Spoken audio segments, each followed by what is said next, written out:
Hi, everyone, and welcome to the ARBEST monthly webinar series. Today's topic is Assessing Trauma in Youth, an Introduction to the Child and Adolescent Trauma Screen 2. My name is Laura Landers, and I'll be your webinar moderator for today. And before we get started, I just want to let you know a little bit about the ARBEST program and introduce our speaker. Arkansas Building Effective Services for Trauma, or ARBEST, is a state-funded program at the UAMS Psychiatric Research Institute, and our aim is to improve mental health services for children and families who've experienced trauma. We work closely with multiple partners to provide a more trauma-informed state, and we're probably best known for providing trainings to mental health professionals on treatments that are effective with helping children and families recover from trauma. A few housekeeping announcements before we get started. We encourage you to use the chat feature for any questions or comments you might have throughout the webinar. We'll be monitoring the chat throughout the presentation, and we'll hold time at the end for additional questions that might not have been answered. Participants in this call will be able to earn a CEU credit for attending this webinar. Please be aware that our process has changed slightly, and we'll be using a different platform to distribute our CEUs. So just stick around till the very end for more information about this process and the details. We are recording this webinar and we'll upload it to our ARBEST YouTube channel. We have previously recorded webinars there, so you can check those out. And be sure to check us out on Facebook, where we post upcoming monthly webinars, training opportunities, and other resources. I'm very excited to introduce today's presenter, Dr. Benjamin Siegel. Dr. Siegel, would you like to take a moment and introduce yourself before we get started? Sure. Benjamin Siegel, clinical psychologist. I have been at UMS since 2009 and been part of the ARBEST program since its beginning in 2009. Can't believe it's been that long. Led several webinars over the years, and I'm pleased to present on the CATS 2. We have been using the first version, the adolescent trauma screening for quite a while. Before that was the UCLA. So it's nice to add another assessment measure to our web portal for you all to use from clinical cases and so forth. And just looking through the attendees and where they're from, I see one of you is from Alabama. So we're going to call this a national webinar now. Once you get out of the state, we've surpassed regional. We're going to go with national. So welcome for those in Arkansas and outside of Arkansas. So here at UMS and ARBEST, I've done a few different things. My main role now is TFCBT trainer. So I'm a national, international TFCBT trainer. So we do those 2-3 times a year, in person and virtual. So if you enjoy today's training, it'd be lovely for you to join a TFCBT training if you haven't already. In addition to some of the other evidence-based treatments that we work on. My other main role at the moment at ARBEST is supporting children's advocacy centers across the state in any way I can. From use of the CATS as a screening tool when families come in for forensic interviews, to additional support on TFCBT and trauma cases and other things. So we're going to talk about the CATS 2 today. It is a revision of the original CATS. There are some differences and similarities. I am going to do my best to kind of integrate the CATS 2 into a general assessment kind of process to make sure I'm going to illustrate or promote that a use of an assessment measure, even a wonderful one like the CATS 2, is just one part of your overall assessment, clinical interview, diagnostic, intake, and sometimes information from structured, standardized form is similar to clinical observations and other reports, and sometimes not. So I will try to stress not just an overview about the CATS and how to administer it as part of an assessment of trauma symptoms, but also in a general overall kind of assessment around gathering information within interviews and observations and other reports to help with decision making and treatment planning to determine if a trauma treatment is appropriate or possibly some other treatment for other presenting difficulties or challenges. So some general information guiding principles on sort of assessment measures that standardized, structured, validated measures like CATS2 should only be used for the population they're intended. There usually is an age range. There is a certain reporter that reports on this. Sometimes it's the child reporting on their own symptoms. Sometimes it's a caregiver or other adult that reports on child symptoms. Anytime you're doing an intake or using any type of forms like assessment forms, it is always a good idea to well, mandatory, I would say. Not just a good idea. You should definitely do it. We always talk about confidentiality, the purpose of the measure of assessment, who will get a copy, where will copies be stored, what are the reasons that confidentiality may not apply and may have to report to, make a hotline report or other things. Some of you may be, working on contracts or part of juvenile justice or other things, just making sure that, we are aware as well as informing the clients of where the data, where the information will be stored and you have access to it. And again, it is, you should have general information about what makes a good measure, reliability, validity, make sure it's been studied and researched just to make sure it is accurately assessing and gathering information on what it says it is gathering information on. Most importantly, it is just one piece of information, and there's all sorts of reasons why kids and caregivers may be very accurate and straightforward on completing measures, and it may be in line and match all other information from other sources. And there are also lots of reasons why the measures may have a different score or not quite match what their care. For instance, the caregiver may have a very different score than the child, or the scores on an assessment form may match what you're observing. It may match from verbal reports. It may not. So we'll talk through some of those things. But just again, although the best tools as possible, the best measures, it is one piece that we have to integrate into the overall. So an important thing to think about, related to adversity, trauma, mental health, behavioral health, are supportive, protective, resiliency, buffering factors. And, many of the times when a client gets referred to us, we are gathering a lot of information about sort of, functioning now, the difficulties, the challenges.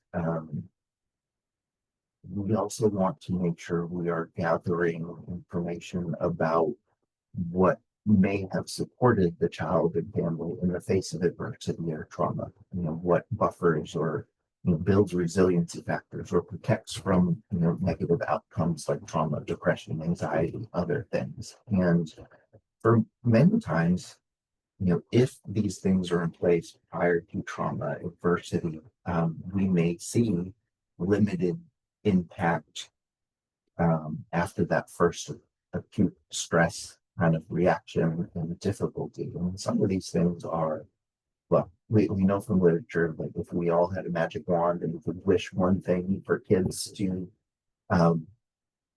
be able to turn into healthy, emotionally smart and intelligent, socially, and with good outcomes and healthy like relationships and mental health, it is having one adult in their life who is a safe, supportive caregiver, protects them from harm, they can go to when there are challenges, when they have questions, get accurate information. That will guard against a lot of negative outcomes. The other things that are important are kids are successful and ideally a variety of areas, but having some successful experiences, whether it's sports or, extracurriculars or a large friend group or whatever it may be. Um, that is very important along with um, general coping skills, emotional regulation, ability to relax, cope, to understand. And if many of those things are in place, the impact of trauma or adversity will be limited. Um, Even if all these things are in place, sometimes there still may be a profound impact, but these are things that generally speaking may prosper them. And so many of these become treatment focus points if there is not that foundation. So if you think through most trauma treatments and other treatments, there is a large component on coping skills, safety, working with the caregiver, processing successful experiences. And if we're seeing deficits in these areas, that's going to be our focus of treatment. But also, a large part of assessment is if kids have experienced potential traumas, if they're not having PTSD symptoms, that's a good thing. That means that there may be many reasons or one single reason why um, the kiddo had the chance to use of skills, supportive caregiver to process, to make sense of and move forward. Besides that magic wand, like supportive believing, keeping kids safe and go to with concerns and work through things together. The other thing that shows up in building resiliency is navigating difficult experiences and having them turn out okay.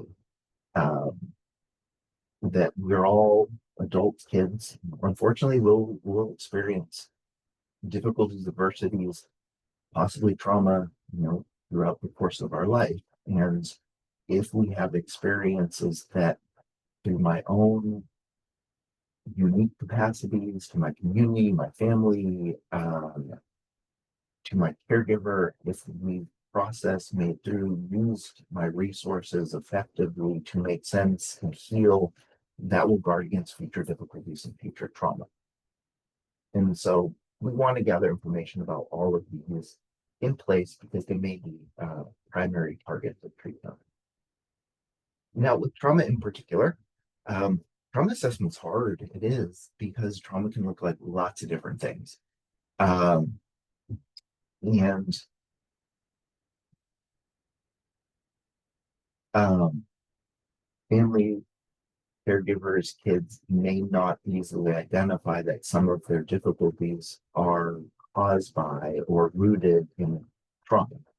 They may see behavioral difficulties after experiencing trauma. They may see emotional dysregulation, difficulty sleeping, exaggerated struggle response, fears, anxieties, depression symptoms, and um, kids' caregivers may not connect that to the impact of trauma. And so, we may get referrals for behavioral difficulties or for suicidal ideation or self-harm or risky behaviors. But gathering history, we may see that many of these difficulties started um, after traumatic experiences or that were exacerbated after traumatic experiences. And so, asking about trauma can help clarify, the symptoms that kids and families are seeing in an opportunity to provide education on, we might see this as a trauma symptom.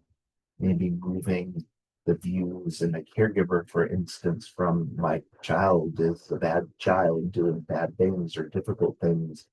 I'm really struggling right now to maybe the viewpoint that my child's experiencing very difficult things and is having a difficult time processing, understanding, and I support my child to help them make sense of what has occurred.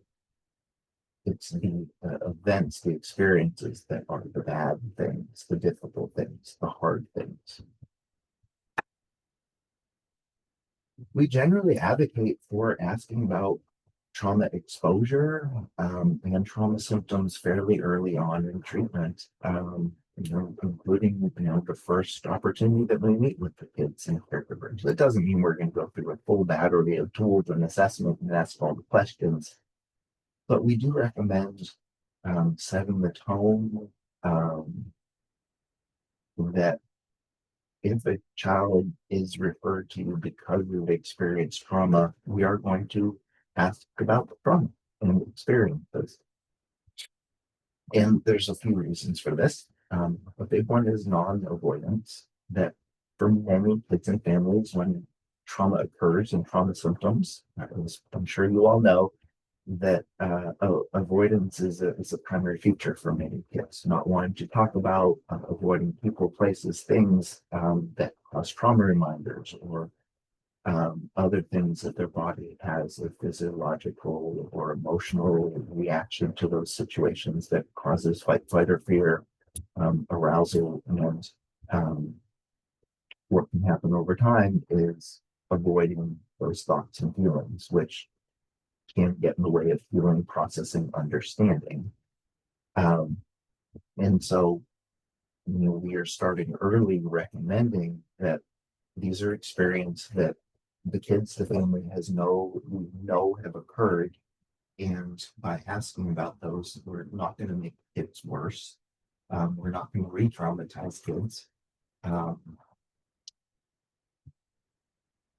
it's more of, again, if we ask the questions and the child is having PTSD symptoms, it's really hard to re-traumatize a child because they're traumatized at the moment.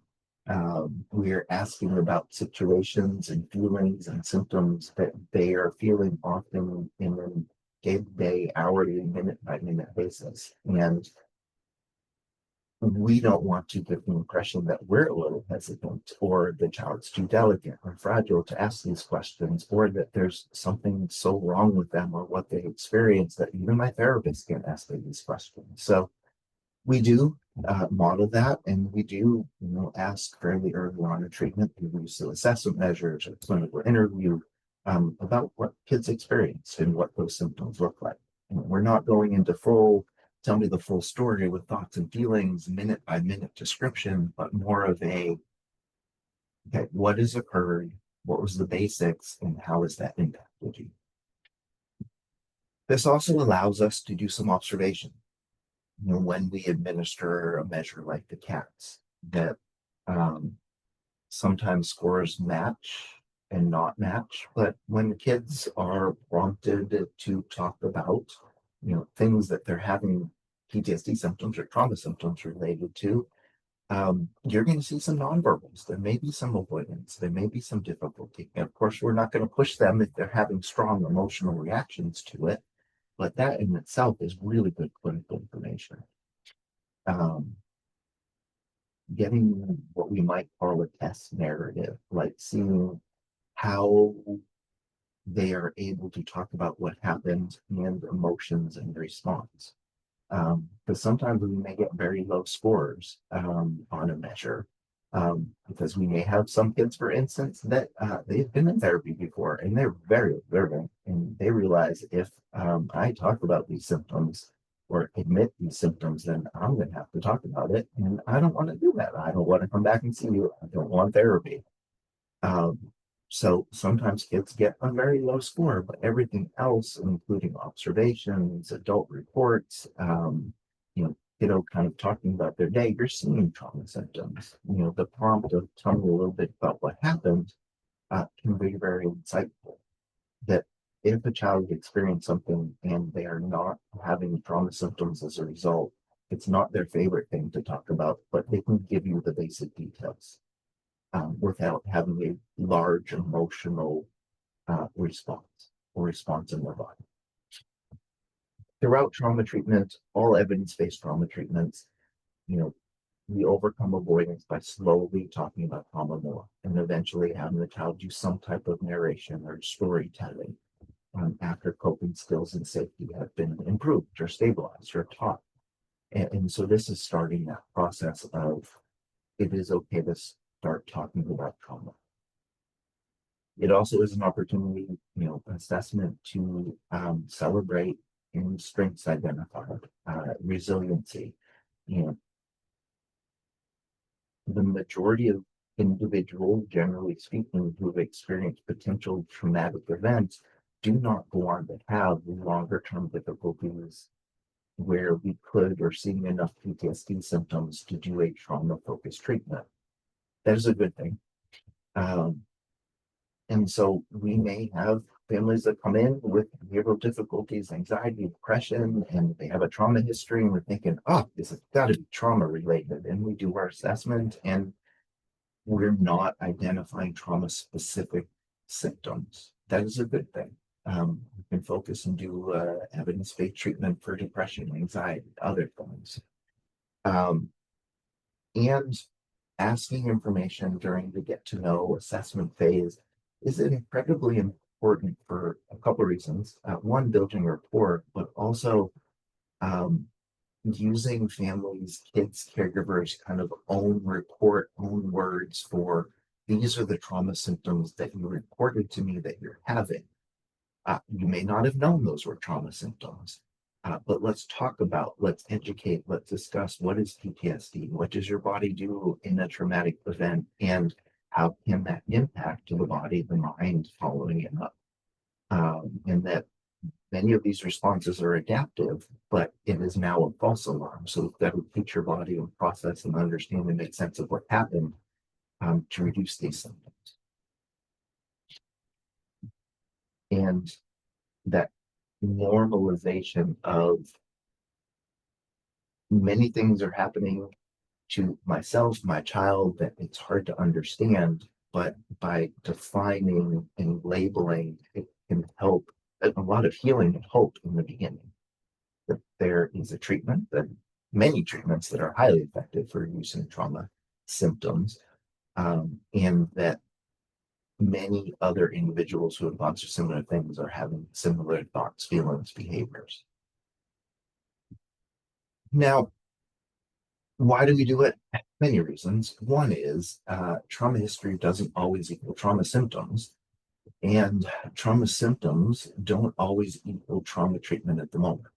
And by asking about, what has occurred, the events, the traumatic events, is one. We can't do trauma treatment if we haven't identified what a potential trauma event was. And then again, as I said before, not all traumatic events equal trauma symptoms at the moment. And if there aren't trauma symptoms, we're not doing evidence-based treatment for trauma because there aren't trauma symptoms. But then there also is this expertise within assessment. PTSD symptoms sometimes aren't just the only symptoms we're seeing. We're seeing other behavioral, emotional, social difficulties that also we have to possibly prioritize or treat within a trauma treatment, or possibly treat before we get to trauma treatment. Like an example may be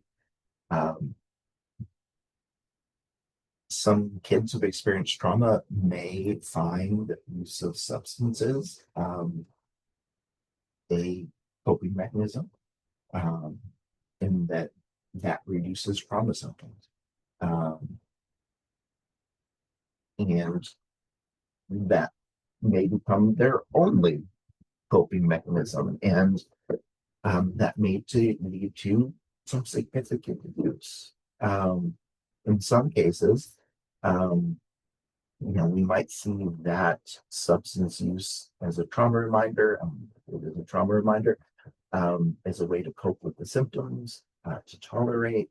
We may be able to do a trauma treatment while also teaching some other ways to cope, to relax the body when trauma reminders are happening, and replace substance use with other activities. And so we do trauma treatment, but in some cases that substance use may become dependence, or the child youth was making a lot of choices that impact safety or harm on others, and there are a lot of concerns about just general stability, safety,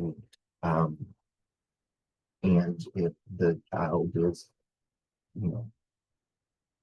under the use of substances or high, at all points within treatment, trauma treatment's not going to be that effective if they're numb, because part of treatment is getting in touch with some of those sensations. And so, treatment for substances may need to come first in a trauma informed way. So the decision around, are there trauma symptoms, and can we still do a trauma treatment, or should we do something first, or do we integrate everything? All right, so we're getting close to getting to the cats. So we are talking about assessment measures here, as opposed to screeners. The CATS is a screener, and can be used in assessments. The differences are, a screener is designed to be quick and a little messy, where there's less follow-up. It's designed to be administered by a variety of individuals, some licensed therapists, others not. And so could be used in a primary care physician, or with advocates and CACs, or a variety of other places, nurses and so forth, just to get some quick information. Has there been trauma, and are we seeing some potential symptoms that I need to refer to mental health to do more of a full assessment?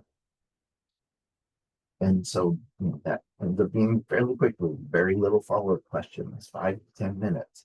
We're going to focus on use of measures that are more assessments that you would use as a clinician, to, yes, ask and screen for traumatic experiences, but also use that as part of your intake assessment, asking follow-up questions, making observations, to really help determine if mental health treatment for trauma needs to occur.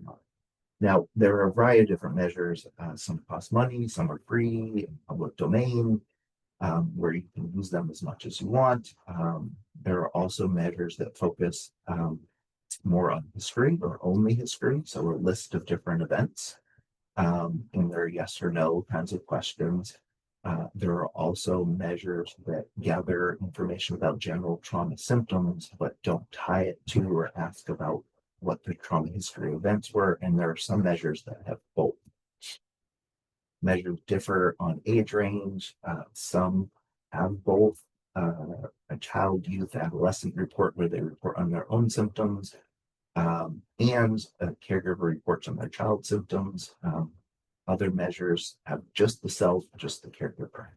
And so, with all of that said, when we are choosing measures, for ARBEST, for the ones to make available for you all for free, to provide scoring support, we wanted to find measures that were free, so we could, create our web portal, share all these resources with you. We wanted a form that both covered events and symptoms, covered the age range, the broad age range, just that we could, that would be most applicable to the treatments that we train in, and had the broadest kind of like self and caregiver report, so we could get self and caregiver reports on a variety of ages. So let's talk about the differences and similarities. I hope most of you are familiar with the first CATS. You probably did it with training with us, and maybe you still use it, and there's nothing wrong with it. I'll tell you the differences between the two. So why the CATS 2 became into existence is, it was designed to capture complex trauma symptoms. Particularly for countries, because the United States doesn't use it as much, but that use the ICD as opposed to the DSM, where there is a complex trauma diagnosis. And so the design and why the CATS 2 was created in research was to have a measure that screened or assessed for PTSD symptoms for the DSM, as well as complex trauma diagnosis in the ICD. And so that's where it comes from. And so the differences are, the CATS 2, that's what the design was for. So there's some different additional questions and different scoring to also assess for complex trauma diagnosis. And just so you know, the age range, the original cats, there was a form for kids age 3 to 17, possibly 18. They're still kind of in high school and so forth. Um, the oops, I made a mistake on my slide. But the bottom one, the cats 2, is actually age 7 to 17. And the reason for that is there isn't a complex trauma diagnosis in any of our statistical diagnostic manuals for kids 6 and under.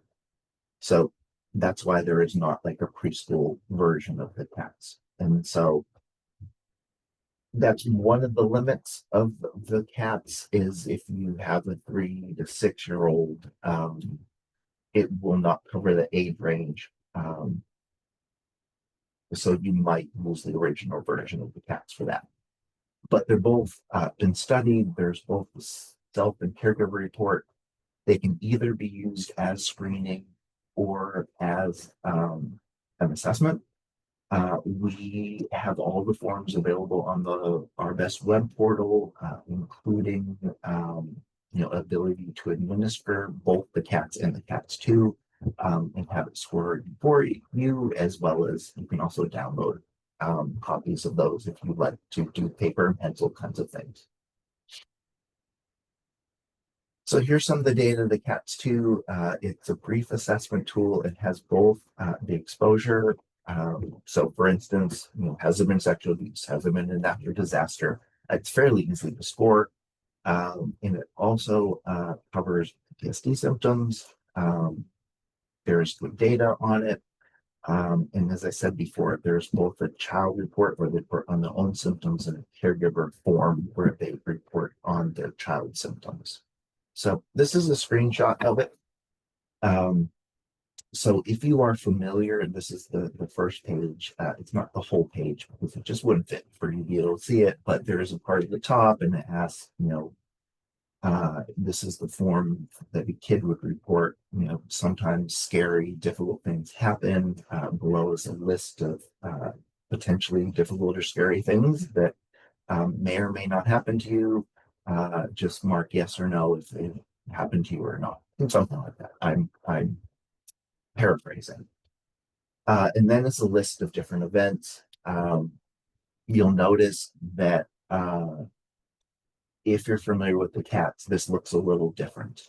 It has been revised. The language is a little bit easier to understand, and you'll notice some potential traumatic events related to technology have been included, which is wonderful, as I'm sure many of you are seeing more and more cases where technology, social media, other kinds of things are part of the child's trauma story related to exploitation or bullying or other things. And so there are some questions specifically on that. And as before, there's also other, because this is not a comprehensive list of all potential traumas a child could go through. And so caregivers, kids can also report that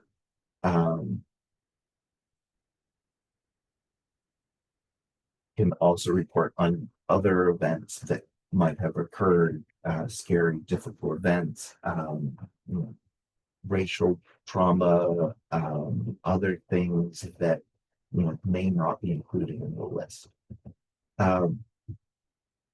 So when you are administering this clinically, just some recommendations. When you administer this, I don't ask follow-up questions on the items yet. So if I go through and the child says, "Oh, I've been in a natural disaster or like a flood, hurricane, tornado, etc.," it marks yes. I don't, when administering this clinically or as a screener, like, "Oh, well, which one? Tell me a little bit about that." Those are questions for afterwards. Why? Some kids will be able to kind of stop, talk about it, continue. Other times kids will pick up, oh, wait, there are follow-up questions. And I don't like talking about these things, so I'm just going to mark no. Um, so we want at, at first just to yes or no. Of course, if you're going through it and the kid's like, I don't know what this word means, or explain this, you can paraphrase, you can explain it to the child to help them understand, what it was asking. So I generally just get the yes or no, no follow-ups yet. The second difference between, well, that was just general guidance. One of the main difference between using this as a screener and assessment measure, if you notice the screen section here, this is after you go through the potential traumatic events, the PTSD symptoms, which I'll show you in a moment, avoidance, negative alterations in mood and cognitions, those kinds of things that come up next. As a screener, you would have the individual or the child answer all those questions for all the potential traumatic events. Because as a screener, you want a broad reach. And it's not necessarily needed for screening. Oh, the sexual abuse caused these symptoms, the physical abuse caused these symptoms. That's more important for a clinician. But if you are administering this as a clinician part of your intake, I would handle this or recommend handling this a little bit different. I would usually ask, of the events that you've said you've been through, and I'll list them. Which one is on your mind the most?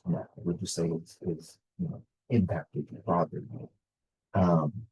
And that is the one that I will then fill out PTSD symptoms on the next page for. Sometimes kids may say, well, it's all of them. And that is a very valid response. And I will have the child think about all of that. Because many times their traumas are connected, or it's been a life of trauma. And so it's really hard to pull out one trauma versus the other. But generally speaking, for clinical purposes, you want to be more specific and see if the child can or will identify one that is on their mind the most. And then they would proceed with the next page, which you see the instructions on the top. In the last 4 weeks, how often have you had these thoughts, feelings, challenges? So they're asking for the past month, just a general kind of if you're newer to measures. Timeframes are hard. So if there's anything you can do to help kids and caregivers like narrow down what that time frame is, and so will often be something like, okay, we're going to answer these questions about that one trauma that's bothering you the most, that time that you were in the natural disaster. The past month, so that would be like the beginning of September. Like kind of, do you remember what you did in the beginning of September? It would have been Labor Day. We probably had a day off from school. You remember some things around there. That would be 4 weekends ago. Tell me like what you did those 4 weekends. Okay. So I want you to think of from like that first weekend when you did this until now. Otherwise, kind of like it's hard for kids and adults sometimes to like, oh, that was 2 weeks ago versus 2 months ago. So just trying to kind of put them in that time frame. And then as you'll see, these are just symptoms of PTSD, the intrusive kinds of things, the re-experiencing is at the top, upsetting thoughts, memories popped into the kid's head. So this is actually the caregiver report on their child. Bad dreams, it can move down a little bit. We've got some avoiding anything that is a reminder of what happened, and so forth. And again, if you are familiar with the first cats, the other difference is there's some sub questions. So it goes more into the negative thoughts. And so having negative thoughts such as, I don't have a good life, I can't trust other people, the world is unsafe. Then there's blame for the events, blaming self, blame for others. And that is more tied to a complex trauma diagnosis. So just have the caregiver of the child complete this, um, explain it, because like, what are you talking about? I don't know what strong physical reactions when reminded of what happened. So I don't like what, tell me what that means. You can explain it. This, you're not in a research study, like this is just gather information. You know, you'll get a better score if, or a more valid score if kids and adults understand what you're asking. And you can also see that part of the reason why this form is only for 7 and up, the cats too. There are more related complex trauma, but also the wording would be really hard for a 3, 4, 5-year-old to answer some of these. And it would be hard for some caregivers to answer some of the thoughts and other things for their young child. And then the last thing is just that functional impairment piece. And so, the symptoms, PTSD symptoms related to the natural disaster, if that was the one they were answering for, are those impacting family relationships, school, etc. Now, before you ask, well, goodness, what if they picked one, but there's like one trauma to focus on the answers. So I'm just going back a little bit. And so kiddos like natural disasters, like the one that's most impairing and on their mind, but you've been meeting with the caregiver, like child been sexually abused and like having lots of nightmares and dreams and engaging in some sexual behaviors with toys and other individuals, maybe some reenactment behaviors. And kids like, nope, natural disaster. That's what's on my mind. Go with it. But then what I will do is then have them complete this page or portion again for sexual abuse. And so just, okay, we've done the one before on natural disaster. Okay, now you said that, sexual abuse, or using the word that's on the form. So let's do this again for that. So that is just another way to use the measure to gather information on different trauma types. Because sometimes kids will give you the easy one, because it is hard to talk about a different trauma. Other times they'll be spot on and they'll be like, we'll go through it and kiddo goes through it. And we're not seeing that many symptoms. I'll ask some follow-up questions and kiddo's able to give them some basic details. So that's the form. I'm going to give you a few other administration kinds of things, some tips to get as much useful information as possible. Then we'll go into scoring and things like that.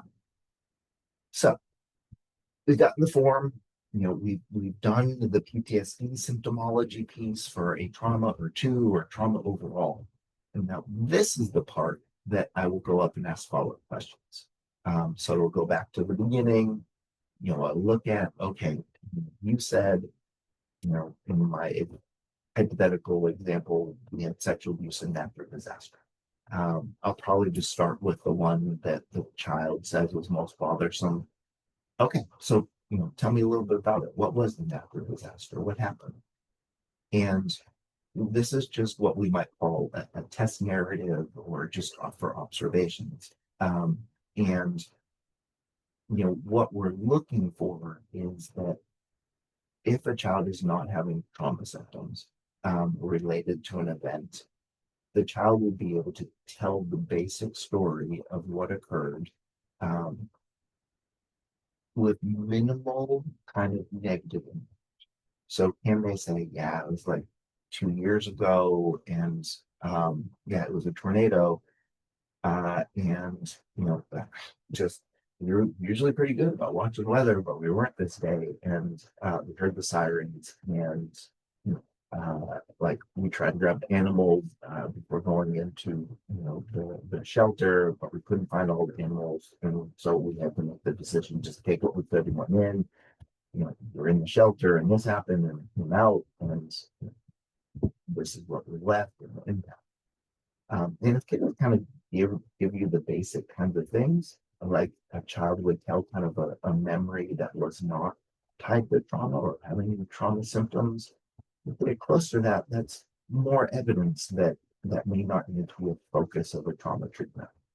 However, if you've gone through the measure and maybe they had high scores, maybe they had low scores, but you prompt them to talk about a potential trauma, and then all of a sudden you see a change of functioning, of arousal, of just energy level, or all of a sudden they're under the table or asking to use the bathroom, or like I can't talk about, I don't want to talk about that. That is evidence that there may be more talking that's needed about that. That if there are other pieces of information that kind of show we're seeing trauma symptoms, you know, at least enough to start a trauma treatment to gather more information. And before I forget this, um, you know, we have hard jobs when it takes with families. We're supposed to find a diagnosis enough, like to show and cover this within our clinic, and this treatment plan and that, and all the little checklist things you have to do, and you got to like get to know families and build rapport and assess trauma symptoms and other things. It's a hard ask. So I will say, this does not have to be the first time you meet with them. You can split this over several sessions. This can be used as part of consolidation of rule outs or not, or treatment planning, because it's really hard to know the first time you meet a family. Maybe you have 2 hours at the most, like, is it trauma or not?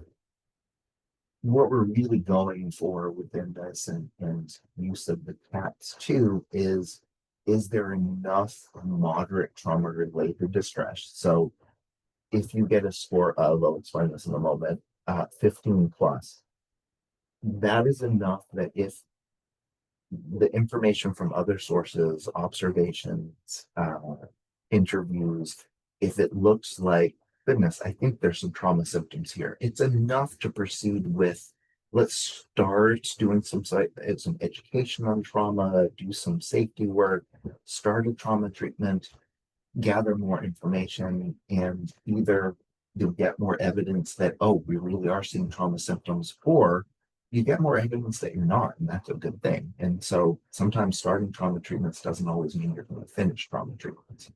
So the easiest way to score this is you just go to this part of the CATS 2, and you add up the numbers. And you'll get a total score. So if the child says all ones or all threes, you just add up all those threes. And I think there's 20 total items. And so like the total max would be 60 if all threes are answered. That's never going to happen. Well, I shouldn't say never. It would be highly rare for that to happen. What we're looking for is a 15 plus. If we're seeing that total score, that's enough. Like, okay, we've got to learn some more information. We've got to take some time on this. The higher the score, 21 plus or 25 plus,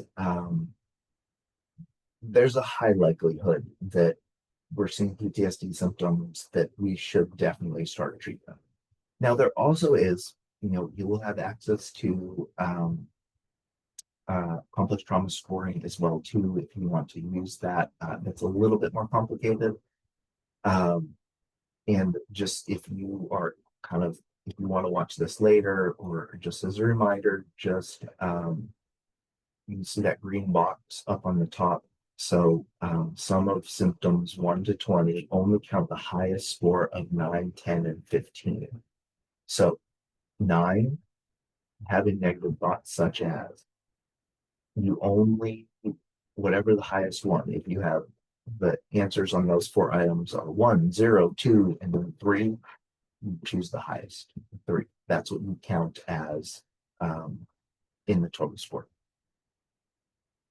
Now, you'll have access to on the web portal. If you don't have access to the web portal, follow up with us. You are given access when either you're at CAC and you're doing screening, or you're at CAC just in general, mental health, or you've participated in one of our trainings with us, PFCP2, CPP, PCIT, and so forth, or some other activity.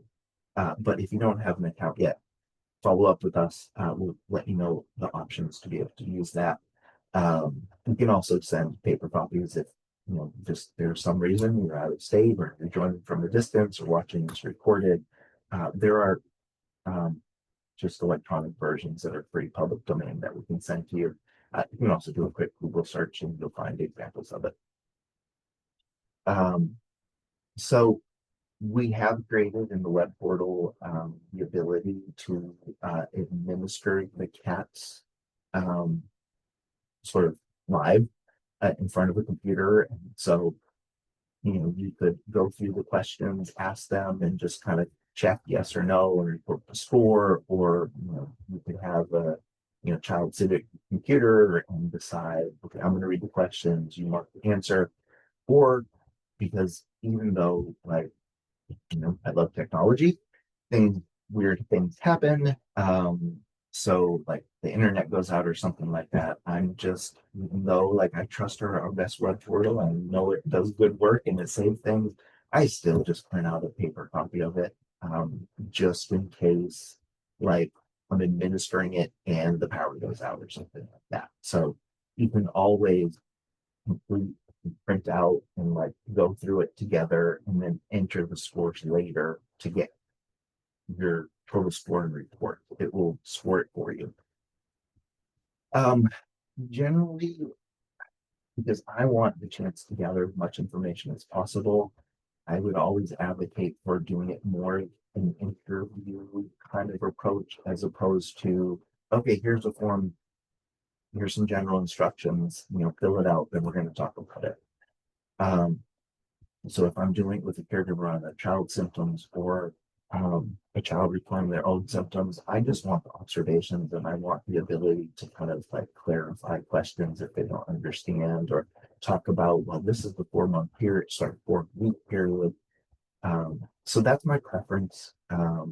Older kids, give them a little bit more freedom to complete it, or adults, give them a few minutes to kind of fill it out. I would always recommend not sending it through the mail or email ahead of time for caregivers or kids to complete.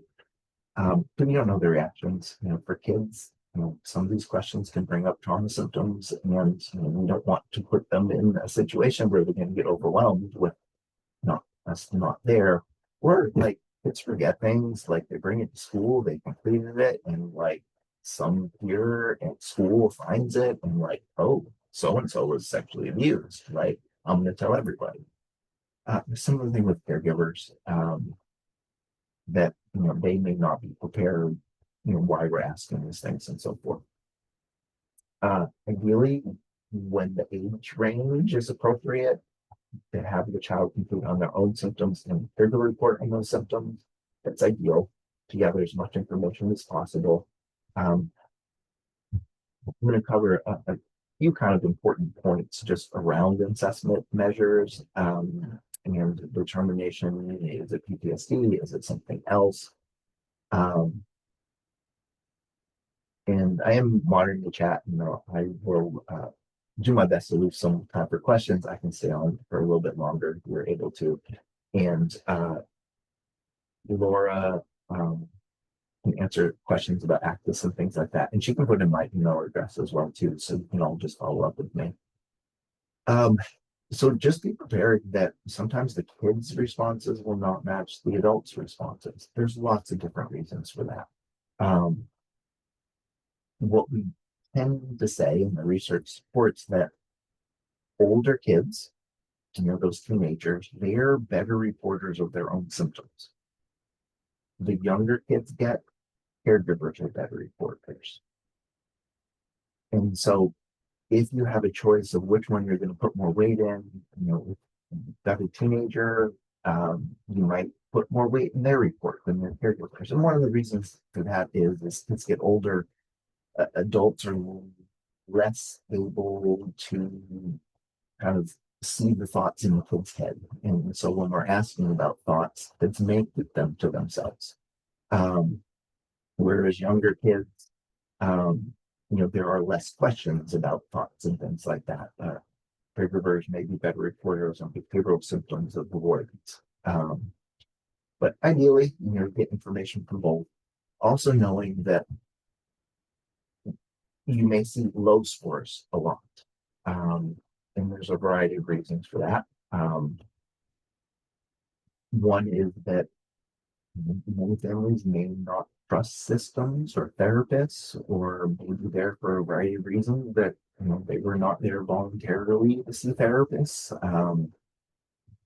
or whether it was a known thought or not, but that acknowledging this has caused some impact can cause distress, and so they may be less likely to kind of honestly answer the questions. Um, this, or there may be times that caregivers' kids are having a lot of distress and there are really high scores, and you gather more information, and some are trauma related, some are not. That may just be a sign that they really need our support. And we'll have to figure out whether it's trauma or other things throughout treatment. Now, an important piece around these assessment measures is that we are gathering the reporters. Um, sorry, I just responded in the chat. That was just for Laura. I just couldn't talk and multitask at the same time. Um, Trauma, most of the time we're focusing our trauma treatments on the individual's subjective experiences of what is most important to discuss. And so, objectively, the facts of which trauma, we should focus on, that's putting, our spin on it. These are experiences that the individual has experienced, and it's their story to tell. And so we have to have an open mind that just because we think the child or caregiver may need to focus treatment on this, the child may have a very different view of things. And that's why we gather information.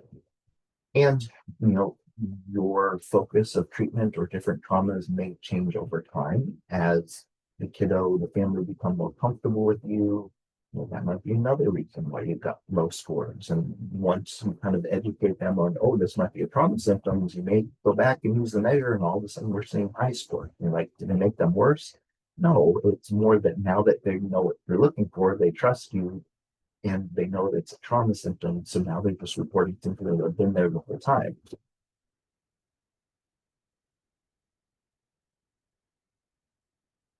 Avoidance is a part of trauma.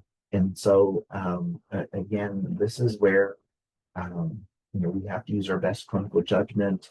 A score is only one piece. And that's why we do things like ask follow-up questions and gather observations and ask, um, other adults or other responders about the impact of potential trauma. Most likely, kids who've experienced trauma and having PTSD symptoms, they're going to come with other co-occurring difficulties, previous diagnoses, some of which may include trauma diagnoses, some not. And that often becomes a big focus. That are we seeing trauma-related anxiety versus general anxiety? And when we talk about some of these differentiations, a big thing is the timing of symptoms and what is occurring before the symptoms. So general anxiety, children probably had anxiety, fear, worries prior to the trauma. Trauma may have exacerbated and caused additional worry. So helping to gather, were there general anxiety worries before the trauma? And also, if there is a variety of different anxieties, are those anxieties just as impairing as trauma? So you might end up doing more of a general anxiety management to address anxiety in general, with a small portion of focusing on trauma. ADHD, a big piece is, again, timeline. And if we're seeing this, kids with trauma can appear because of hyperarousal and difficulty concentrating, because the trauma reminders can appear like they have ADHD symptoms. The big thing is what is occurring before the hyperactivity or the dysregulation. If it's a trauma reminder, if it's feeling unsafe, it's probably trauma related, not necessarily ADHD. But I will also say many kids have ADHD before trauma, treat trauma, they will still have ADHD. But an important piece around, because ADHD and trauma can look alike, what are those symptoms? Are they broad? Are they occurring a variety of settings? Or is it in particular response to a particular trauma reminder or particular situation? Similar things with depression. Depression can cause inaccurate and or unhelpful trauma related thoughts, which can impact mood, um, can lead to avoidance and loss of pleasure from activities because we're avoiding activities. And so, similar things. Are the depressive thoughts related to trauma or general non-trauma related things? Or are there depression symptoms prior to trauma?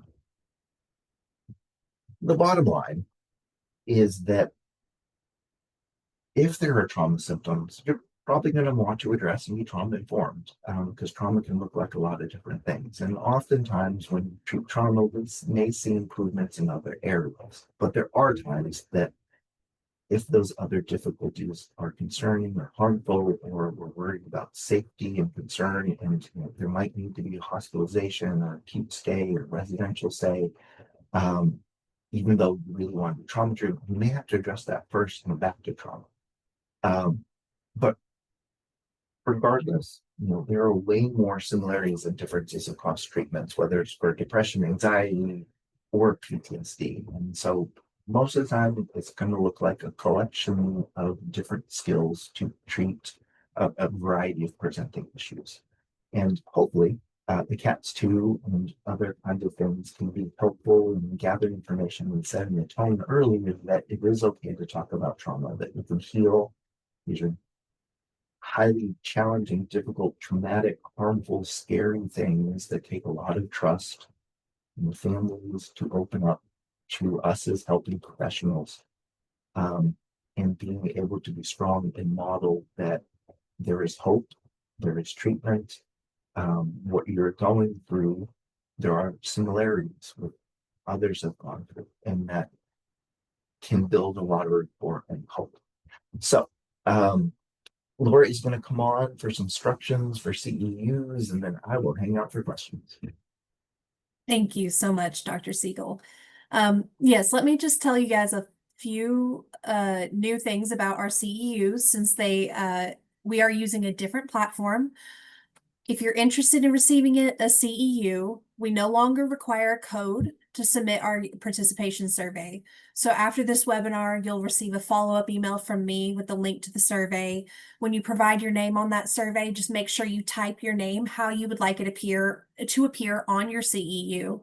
And then once submitted, you'll receive an automated email from me with the link to that CEU. Just click on the link. Once you see your certificate, click on print and then save it as a PDF. And if you have any trouble accessing your certificate or have any other questions, I'm available via email. So sorry. And I'll be happy to help you guys. So, with that being said, let's stick around and if there's any additional questions, and if not, I hope everyone has a great day.